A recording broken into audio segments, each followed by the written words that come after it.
Let's go to one of the workers in your new book, Dirty Work, Essential Jobs, and the hidden toll of inequality in America.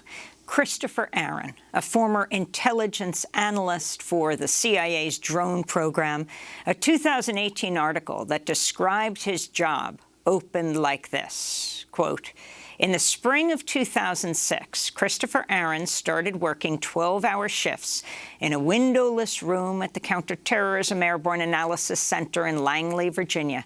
He sat before a wall of flat-screen monitors that beamed live classified video feeds from drones hovering in distant war zones."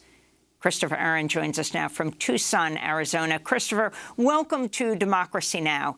Describe the work you were doing in this far-away, windowless room. Well, I mean by that, far away from your targets in Afghanistan.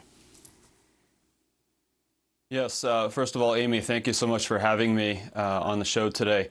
If I could just take one moment, I've done this personally in the past, but I would like to take a moment now that the war is officially over to offer an apology to the people of Afghanistan from not only myself, but from the rest of our society as Americans.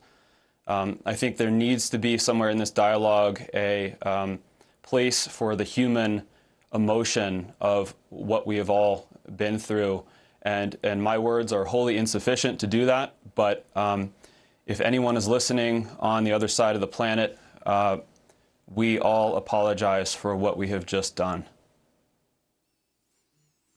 My work was as an intelligence analyst. We were, as the article says, we were behind video screens. There's a lot that was classified that I can't get into.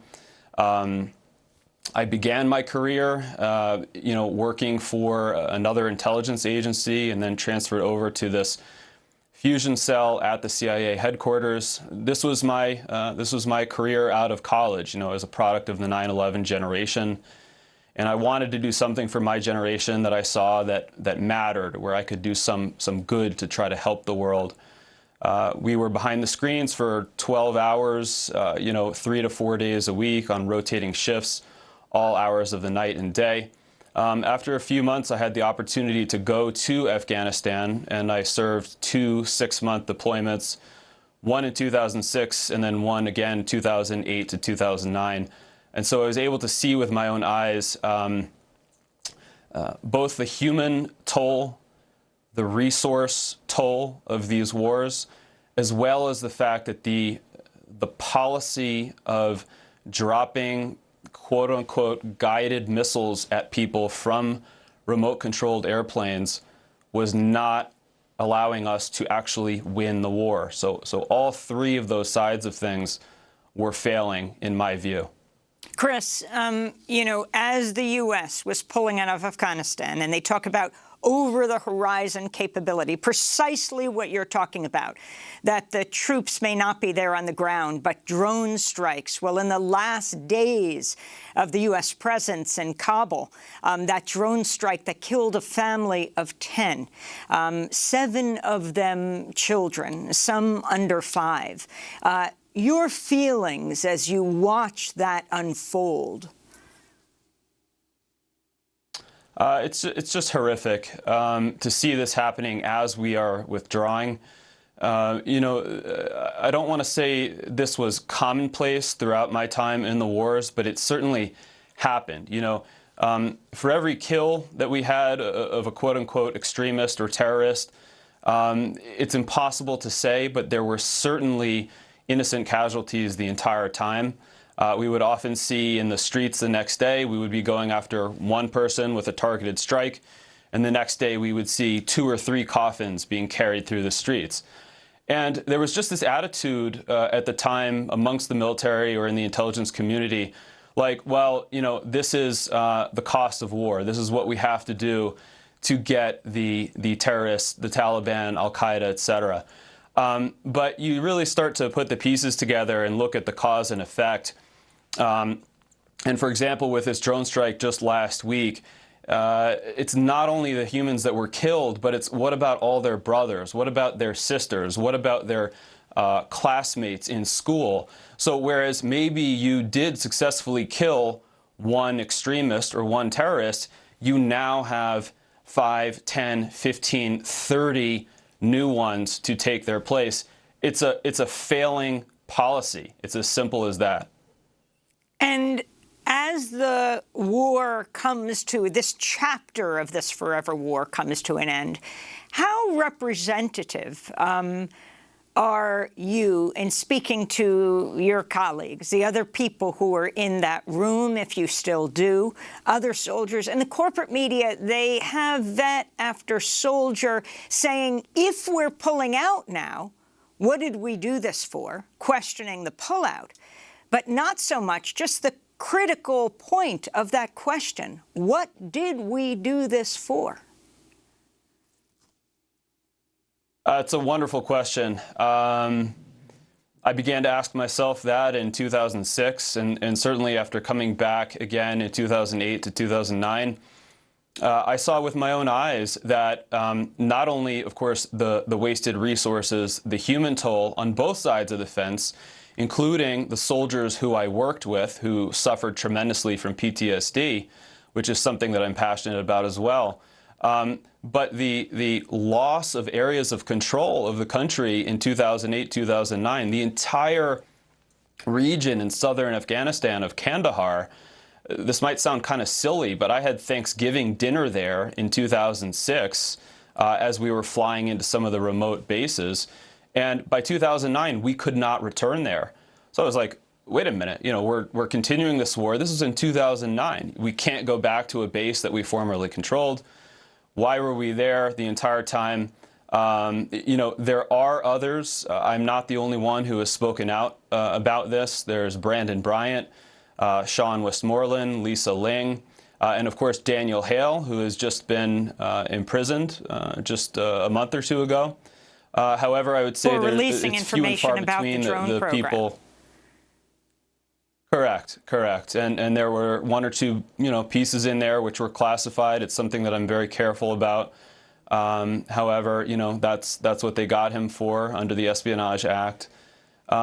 Ultimately, what were we there for? I am unable to accept that, you know, me as a 29-year-old back in 2009, that something that was so obvious to me about the failing of the trajectory of the wars, I'm unable to believe that my military superiors and the politicians way above me were not able to see the same thing.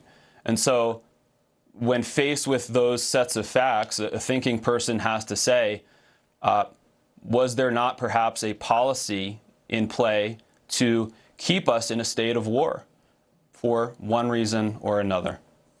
Do you think that PTSD, post-traumatic stress disorder, that the questioning of why you were doing this, I mean, the apology you made at the beginning of this conversation, contributes to the horror you experience afterwards?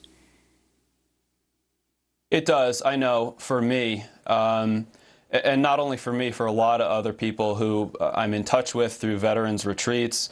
And to be fully upfront, again, to state it for the record, I am not technically a veteran. I was a DoD civilian. So it's a question of where your paycheck comes from. DoD civilian with a gun in a war zone, you know, working on the drone program. But anyway, I am in touch with a number of people who are also, who have suffered in this way. And it's a different kind of PTSD. There's no way that I can compare what I went through to some of the people who saw their, you know, their brothers in the military blown up in front of them, or who themselves lost limbs or senses. I'm not trying to compare what we experienced to that. But at the same time, there's something that we experienced in people who volunteered for this program because we love this country. We love things that this country stands for as far as the freedoms that we have here. And then when you're faced with the reality on the ground through the video screen, that what is actually happening on the ground is not what is being reported in the mainstream media and is not what the higher-ups in the military structure are telling us is going to win the war, you start to feel an immense sense of regret. And that's, you know, what I spoke with Eyal about extensively, you know, leading up to the New York Times article, is this what they call, you know, moral injury or moral regret, and it's for real. Eyal, if you could talk about why you decided to include Chris, a drone operator for the CIA, in your profiling of essential workers. In your book, you say the truth is the drone program doesn't just serve the interests of military contractors. Talk about who it serves. Well, I think that it's so appropriate that Chris began with that moving apology, and he made it collective. He wasn't just saying he's sorry, but that he's part of a society that has chosen to fight wars this way. And that's why I focused on him and other people in the drone program. You know, after Iraq and Afghanistan, the ground invasions, America was exhausted by those wars, disillusioned, and didn't like the cost, the price tag, both in terms of casualties and resources. And so what happened? Well, under Obama first, and then again under Trump, drones fighting from a distance without any physical risk, at least to our side. And taking these keeping the same right to you know, target and kill people, even in countries with which we're not formally at war, but doing it in the shadows, doing it out of sight, out of mind. And the fundamental theme of my book is that those acts are not just the militaries, and they are not just Chris Aaron's, and they are not just the current people in the drone programs. They're ours. We own what the impact of that is, what the legal repercussions and the moral repercussions. And I just am struck that, you know, in the beginning of the drone program, there was so much talk about this being antiseptic, and it would be like playing a video game. But then as I researched it and also looked at what the military itself has found, you have huge rates of burnout in the program, and analysts and imagery analysts and drone operators who quit, or who just are mentally and emotionally and psychically distressed. Why?